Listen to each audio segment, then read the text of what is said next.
Stop chasing seats at tables that never made room for you. Kasi nga, that certain person is ginawa mong mundo mo. And when you let go of your world, so what's left?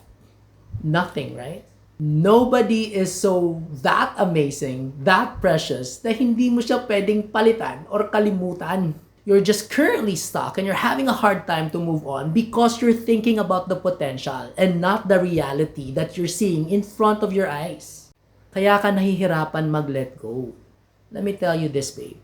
You are wasting your time orbiting sa isang mundong hindi ka naman mahalaga. Sa isang mundong hindi ka naman nakikita. Sa isang mundong walang pakialam kung mawala ka man.